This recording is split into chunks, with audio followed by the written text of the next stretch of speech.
first meeting during the first half. Lamang na lamang po ang kupunan ng talk and text. Dito, lamang din ang talk and text but only by a single point courtesy of the three-pointer by Genie Miapan to end the second quarter of play. Magandang gabi po muli. Rado Di Malibot kasama si Dominic Goy sa aming paghihimay sa mga kaganapan ng first half ng Rain or Shine ng talk and text.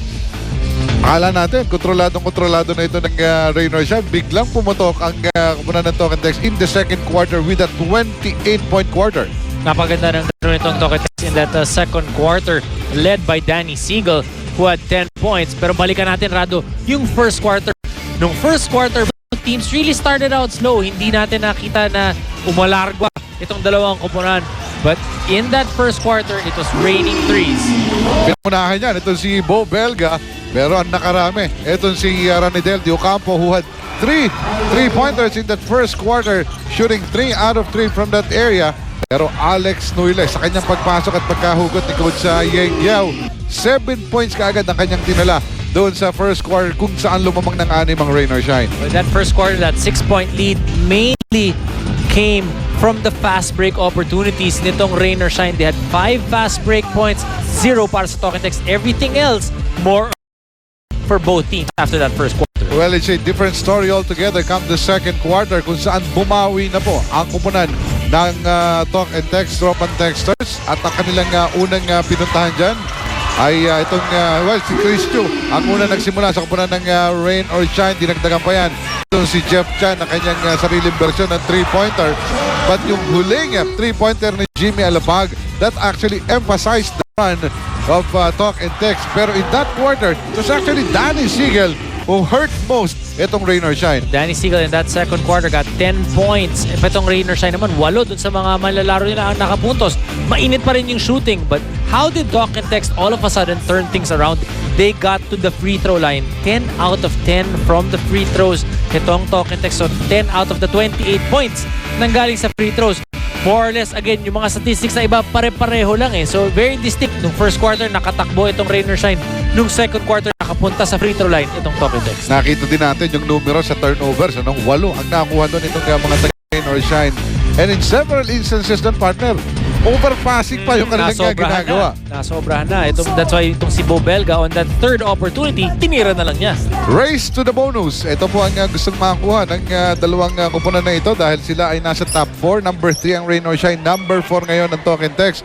They would want the first 2 spots. At posible pa yun. Considering the games na natitira sa kanilang mga elimination assignments at saka sa kanilang win-loss record right now. Nagsimula na po ang ating third quarter. Pero yung unang tikada doon ni Ranidel Di Ocampo is a miss. Bola ngayon ng Rain or Shine with the lethal weapon at the point, Jervy Cruz. Medyo malayo kaysa dun sa kanyang comfort zone. Malakas yung kanyang tira. Jimmy Alapag. Extra pass now to Ryan Reyes. Yung kanyang dress, yun ang dumagundong.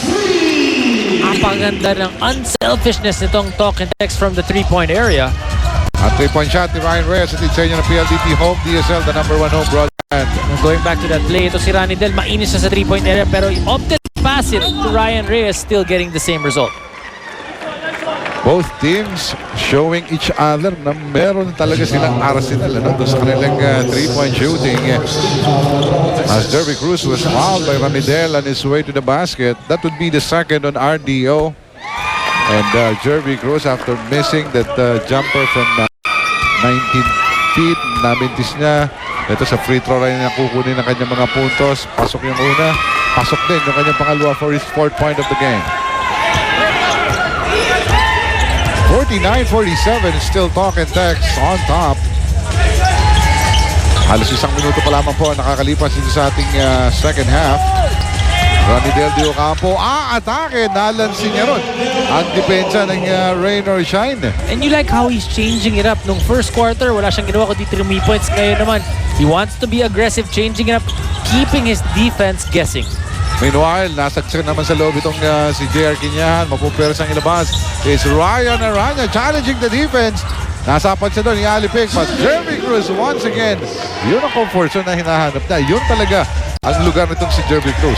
Napaka-init itong si Jervy Cruz in terms of trying to get offensive rebounds. All throughout his career, all throughout his basketball life, yan ang ginagawang maganda ni Jervy. Ryan Reyes, nakapukulan ng tres kanina. Namintes yung kanyang second attempt from that area. Ryan Aranya, yung kanyang forward pass. Ako, napalakas masyado para dito kay Paul Lee. Uncharacteristically, itong rain or shine already with 10 turnovers at napakadami pa ng oras dito sa ating laro. Kaya nga, yan din ang pumatay sa kanila nung second quarter. Kaya naman, nalamangan pa sila doon ng talk and text na ngayon nasa taas pa rin by 2. 51-49. That's Jimmy right now against Gabe Norwood. Patron Miguel, nararamdaman niya talaga. From the three-point area, that's another PLDT Home DSL three-point shot. The number 1 home broadband. Ganun din lang. 16 points na itong si Ranidel De Ocampo. 4 3-point shots for Ranidel. May galit yata ito si Ranidel sa Rain or Shine. They swept Rain or Shine in last year's Philippine Cup. At dito, nung sa unang laban, he was also the best player. 20 points. Dito, may 16 na. But J.R. Quinyan, sabi niya, big man, to can shoot from outside. Pwede rin ako dyan. At 3-point shot ni Quinyan, natin pa rin sa inyo na PLDT Home DSL, the number 1 home broadband. Gusto mo rin ng gel sa buhok? Walang problema para kay JR Quinyahan. Gel ba yung sa kanya? Parang ano naman niya, wax naman yung sa kanya. Meanwhile, abot po nasa mga naka-blue shirts. At sa Jason Castle, nakakita ng butas pero atras. Muling atake against Ryan Aranya. Kung Lennon, naku, tagilid yung kanyang tira. Muntik pang matawagan ng 24. Makakukuha nito si Paul Lee. Sidestepping, boom, and the finish for the lethal weapon. Paulie only with 4 points in the ball game. Not too many minutes just yet. But enough to tie this ball game at 54. Nakikita po natin yung mga players on the floor for talk and text. Sa inyo ng Tanduay Ram, celebrating Ram excellence since 1854. Same with the 5 for Rain or Shine. The Slima with Quinyan, Aranya, Jerry Cruz. Larry Bonachel, the original 3-point shooter ng komponan ng talk and text. Ito pa rin po sa inyo yan ng PLDT Home DSL, the number 1 home broadband. Alam mo kung nagsascout ka nitong laro ito, isipin mo hindi masyadong magandang dinidepensa ng dalawang komponan kasi open yung mga 3-point shots ng dalawang komponan. But really, it's because it's so difficult because both teams really attack the basketball or the basket hard. And the other team has to help. Tapos naiiwan bukas yung kanilang mga 3-point shooter. At patient no? Bago makarating doon sa kanilang mga 3-point shooter, pinaghirapan muna. They attempt to penetrate inside. Pagkatapos sa salubungin, they would kick the ball out. Especially for the dribble drive offense of talk and text. Yun ay nagiging resulta ng kanilang offensive runs. They are top by 357-54. Pero mawawala doon ni Ranidel De Ocampo. Here he goes. Pero inabutan na ng 24 runs. And this is what we're talking about, partner. Yung depensa hindi nagkukulang for both teams. For both teams, we've talked about yung kanilang opensa, yung aggressive nila, getting to the basket. But their defense is actually really good as well. So, talagang kaya naman na-establish siya po ng dalawang kumpulan na ito. Talk and text and elite teams na ito, pang championship palagi. Kaya naman hindi masyadong gagalaw yung kanilang mga lineups dito. Natala, Paul Lee, ising-ising yung kanyang layup doon and to champ the lead of Talk and Text down to only 1. Be a liver lover with Dito and Silimarin Capsule. It's Liver Lover Boy. Paul Lee once again. Nakita niya pero ang bilis ang pasahan nito. Ryan Aranya, libre-libre. Mintis yung kanyang tira, but again, Jeremy Cruz for the offensive rebound. Paul Lee, hindi po mamadali nito. He will use the Jeremy Cruz pick. Tiro libre, nakita ito si Ryan Aranya. With a crossover, ang kanyang pihit. Paboritong galaw ni Ryan Aranya yun. Only the 4th point for Ryan Aranya, but enough to give his team a 1-point lead, 58-57. With this move of Ryan Aranya, may belat pa doon sa kanyang iniwang bantay. The connection for Ryan Aranya and the timeout for Talk and Text.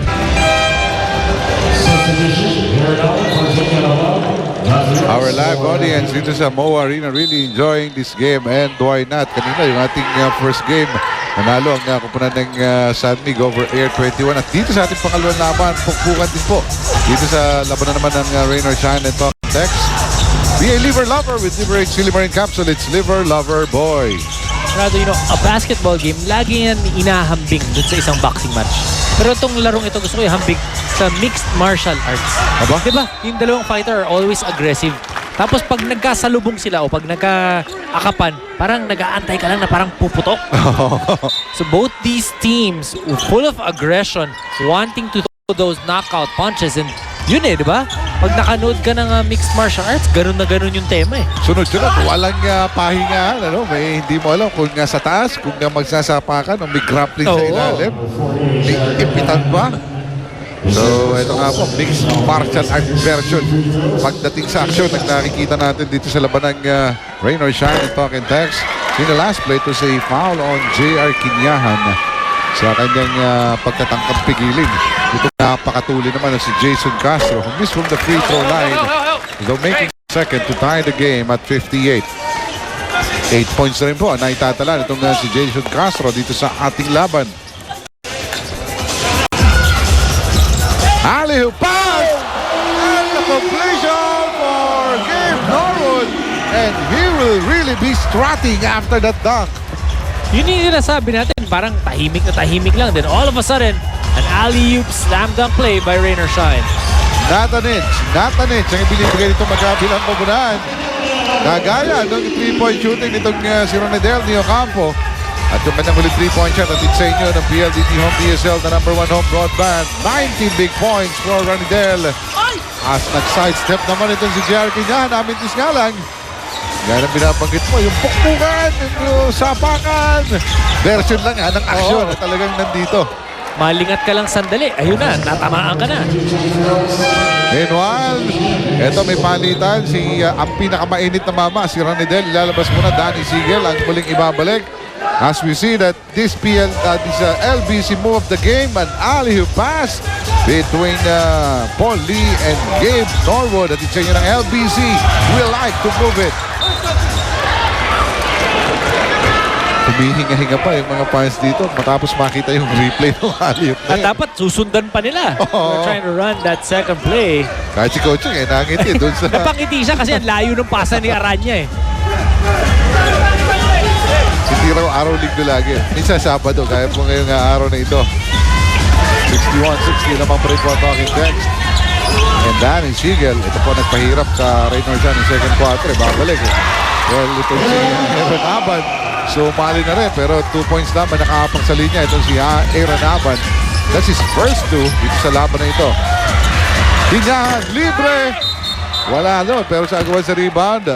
Tataas ng kamay itong si Aaron Aban. Hinawakan daw si Gabe Norwood on the rebound play.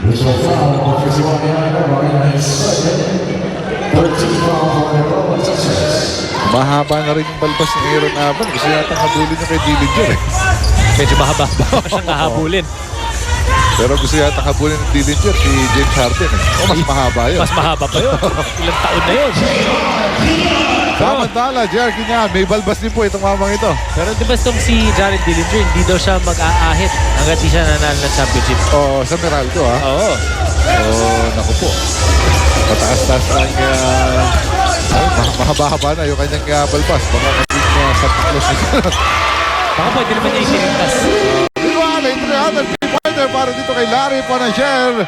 Umuulan ng 3 dito po sa ating labanan na ito. At yung huli ni Larry Panasher at sa inyo ng PLDT Home DSL, the #1 home broadband. Rain or Shine will call timeout. A 30-second timeout.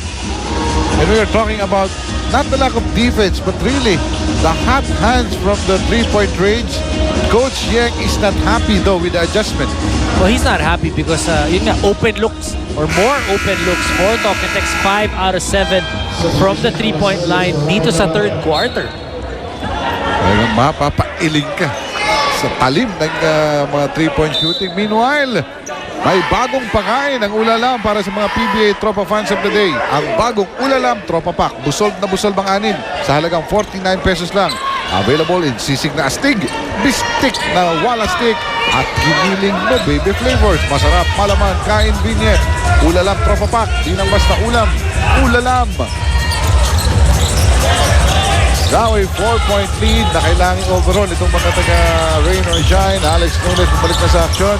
He will attack but was stopped. Jerry Quinahan with 4 seconds in the shot clock. Na-realize niya. Turnaround shot.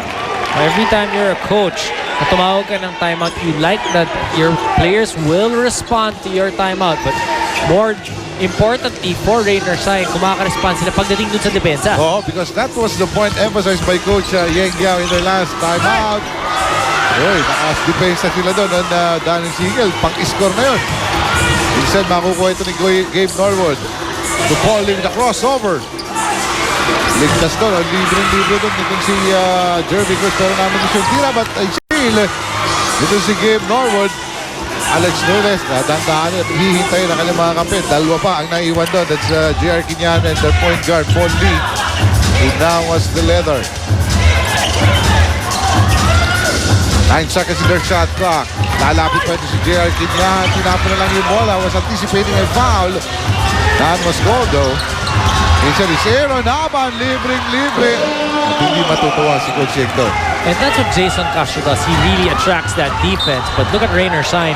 Nashutan sila but they did not waste time. Push that basketball again para makabawi. The 2 free throws once again. Ang ibibigay dito kay J.R. Quinahan.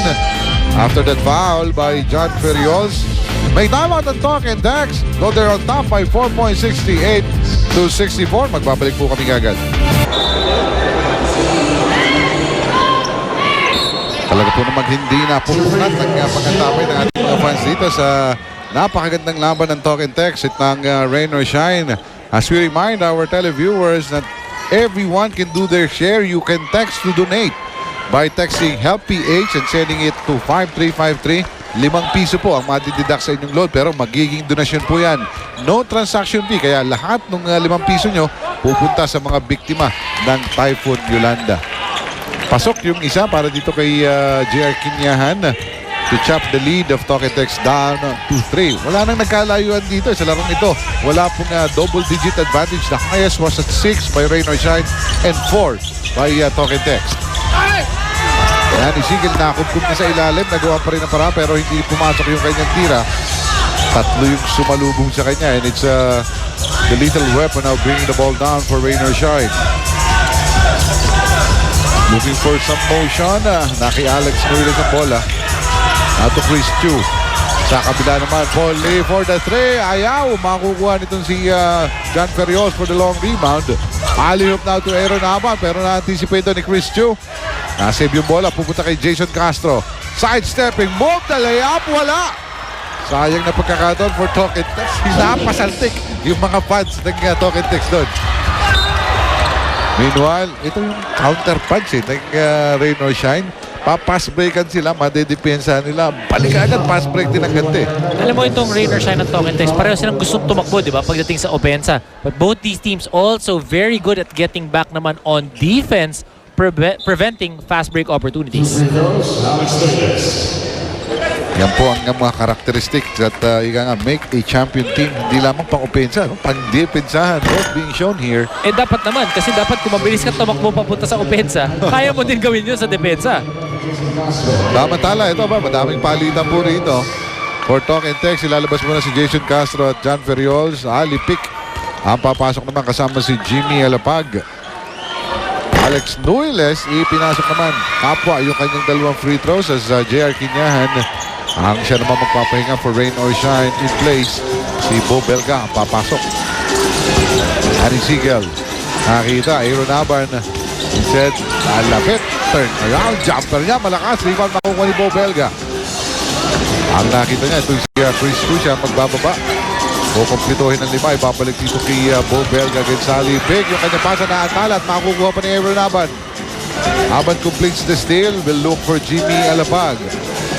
A minute and 22 remaining in the third quarter. Chris Chu more than willing to give up that foul. Naiwanan na siya ni Jimmy Alapag. So that would be the third on Chris Chu. Chris Chu, is hardly a factor offensively at least dito sa laban na ito. Ali Pick, napasuntok. Sapagkat walang tinamaan yung kanyang tira. A little bit of rust para kay Ali Peak. Makikita mo, even before that play started, Larry Fonacher already ready to pass that basketball. So paminsan, alam mo, kahit nag-iinsayo ka, even if you're ready to play, iba yung game shape, iba yung game focus. So Ali Peak, expect him to be able to get back in game shape in a few games. Meanwhile, ito si Alex Nunes is definite game shape. Hindi siya kanyang tira pero hindi niya na-realize. Naubos niya kanyang shot clock. Bumali pa! And the completion of the halftime for Alex Nunes. 13 points for the rookie of Coach Yang Giao. 16 points siya ng global court. Ngayon naman, mukhang he's on the way to breaking that scoring record that he has. Malakas yung pasa sa kanya nitong si Jeff Chan. Marirecover ni Jimmy Alapag. Dahan-dahan muna, hihintay si Danny Sigel. Isusubo. Pero may foul mula sa likuran yung sundot. Magre-resulta ng foul. And Danny Sigel will go to the free throw line after that Larry Rodriguez foul from behind. Eto, balikan natin yung Alex Nunes move. Hindi basta-basta yung kanyang kinatapatan. The original hand-tie man in Danny Sigel. And using his body to be able to protect that basketball and get the 2 points. Ang hirap ng tirang yun. The pride of Bicol. Yan po si Alex Nunes. Also the pride of Adamson University. Talagang sorry. Palkot nito si Alex Nunes sa kanyang huling tira na yan. 70-69. Lamang rin po ang talk and text. But Rain or Shine now has the leather. With 8 seconds sa kanilang shot clock. Bo Belga failing it. Simpleng-simpleng tira ni Bo Belga ron. 9 points na, and it doesn't seem like nahirapan itong si Bo Belga dun sa 9 points na yun. Bo Belga really has improved his range from the outside. 3 seconds to go. Uy, nagkaipitan doon. Pareho tumataas si Jeff Chan at si Larry Rodriguez. But it would be on Jeff Chan na maibibigay yung foul. Una pa lamang because they have fouls to give. Realizing na paubos na ang orasan natin dito sa third quarter. 2.4 seconds to go. To be more precise sa natitirang oras sa third quarter. Danny Sigel. Lalapit pero inabutan na ng oras. He was looking for a foul not given. Matatapos ang ating third quarter. Rain or Shine naman ang nakalamang with a 1-point lead, 71-70. As we review some highlights of the last quarter, ito, nagsimula itong si J.R. Quinyahan doon, pero Ranidel patuloy ang kanilang pananalasa. The battle of the big men, nakikita po natin ng third quarter. Pero may last say dyan, ang kukunan ng Rain or Shine na nakakalamang ngayon ng 1 point. 71-70 sa aming pong pagbabalik ni Dominic.